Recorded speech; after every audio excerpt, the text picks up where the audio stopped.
you ever shared a success with somebody and they're like, oh, well, good for you. So happy for you. But you can just tell they're not actually happy for you.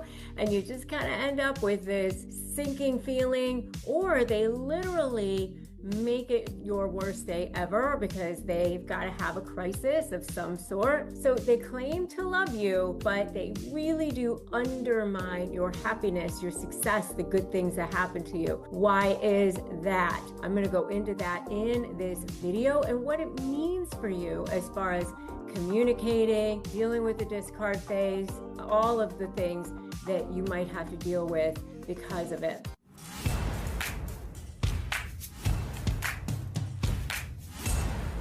All right, welcome back. I'm Rebecca Zung. I'm the leverage lawyer. I'm also a narcissist negotiation expert and the author of Slay the Bully. And if you are new here, welcome. I invite you to subscribe, hit that bell so that you never miss a strategy to disarm narcissists and protect your power and finally thrive, which is really what it's all about. Oprah Winfrey once said, when you succeed, you make enemies. It's part of the territory. With narcissists, your success doesn't just bother them, it somehow threatens them. It threatens their entire sense of well-being, of control. Like somehow if you shine, it diminishes them in some way. And I can attest to this because I had a narcissistic business partner at one point, and I remember like when I would share things, there would either be a sabotaging of the success or definitely a jealousy around it because they need to feel superior. And when you shine, they feel like they're being dimmed in some way, even though one thing has nothing to do with the other thing. And if all the people in the world shine, then we have a beautiful, bright, shining world. That's not how it is for a narcissist. They feel like it threatens them directly. And so they don't celebrate your wins. They twist them. They sabotage them. They chip away at your confidence because they want to drag you back to dependency. In 4 parts, I'm going to just talk about this. First, I'm going to talk about their calculated demolition. The second thing is the power play for control. The third thing is reclaiming your narrative. And then fourth, we're going to go into how you can thrive beyond all of this. So let's talk about that calculated demolition first. It's the tactics they use to knock you down, to chip away at you. So backhanded compliments. Oh, congratulations on the promotion. I guess that the fact that you never graduated from college didn't end up really making a difference. But they congratulated you, and it seems like they're kind of like complimenting you, but it's definitely a backhand. There's like a flip to it. Strategic omissions is another one. They forget to mention your accomplishments to others while broadcasting your mistakes. Oh, what's the name of that thing that you're involved with? Who do you work for again?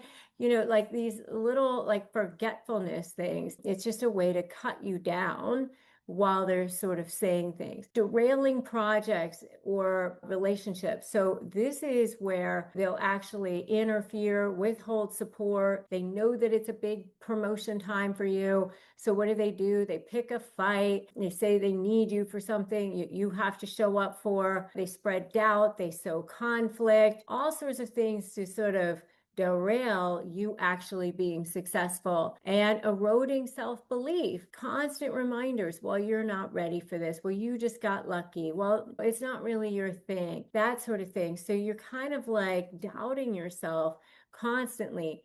These are not just accidents. They're calculated demolition jobs. It's just like enough to make you question and doubt subtly. You just become less and less, or you feel less and less. The next thing is the power play for control.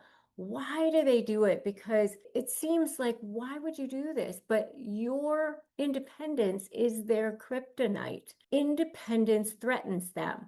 If you succeed, then somehow they'll feel like you don't need them anymore.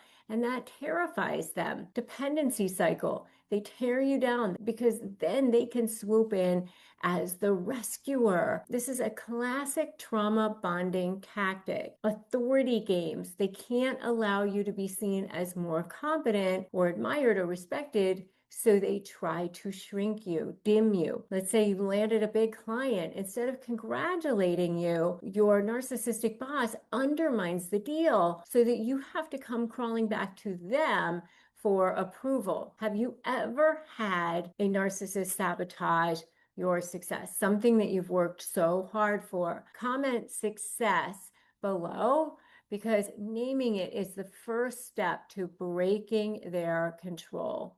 And you deserve success. Everybody deserves to thrive and shine, right? And if you're just getting ready to start negotiating with a narcissist, grab my free Crush My Negotiation Prep Playbook at winmynegotiation.com, because it has literally helped hundreds of thousands of people. It's super comprehensive. It's a 15-page playbook on how to get started with negotiating. And join my free Facebook group, Narcissist Negotiators with Rebecca Zung, as well. All right, so how do you reclaim your narrative? How do you stop them from wrecking your story? First of all, you have to set super strong, impeccable boundaries. Be crystal clear about what you will and won't tolerate. And then never jade, never justify, argue, defend, or explain. And then detach emotionally. Their sabotage isn't about you. It's about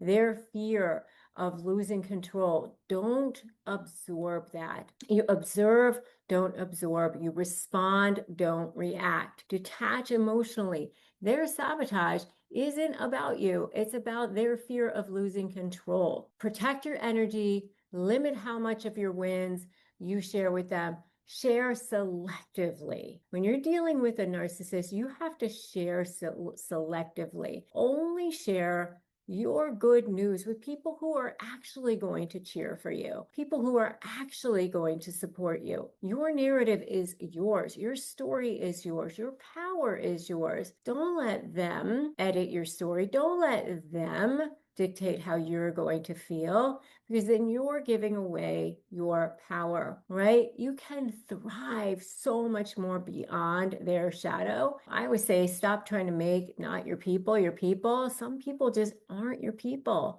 And that's okay. Like 25% of the people are going to love you, 25% of the people are going to hate you, and then there's the people in between. Focus on the people who love you. The ultimate revenge against sabotage is success that they can't touch. Use their sabotage as your fuel. Every dig, every put down becomes proof of your growth. Flourish publicly. You just live authentically, live your life. Let your thriving expose their emptiness without you saying a word. You don't have to say a word. You know, they always say success is the best revenge. It's true. Build a support system.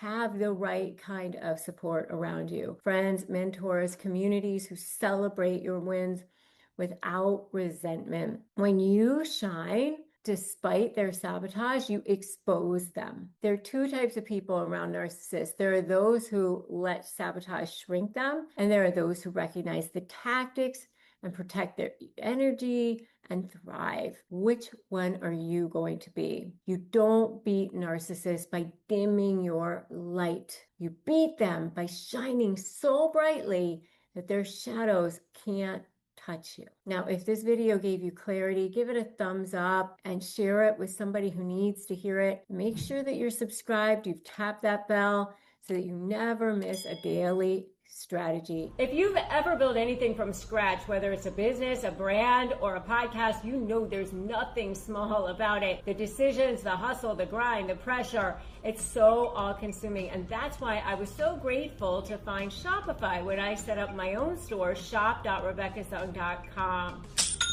Shopify powers millions of businesses worldwide and handles 10% of all e-commerce in the US, from giants like Mattel and Gymshark to brands just starting out. It simplifies everything: inventory, payments, analytics, marketing, all in one place, and their built-in tools make it so easy to run email and social campaigns that keep customers coming back. If you're selling globally, Shopify can help you do that too in over 150 countries. If you're selling in person, their award-winning point of sale brings your online and retail worlds together. And with 99.9% uptime, and the best converting checkout on the planet, you'll never miss a sale. Get all the big stuff for your small business right with Shopify.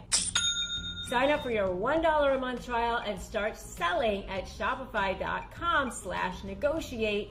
That's shopify.com/negotiate.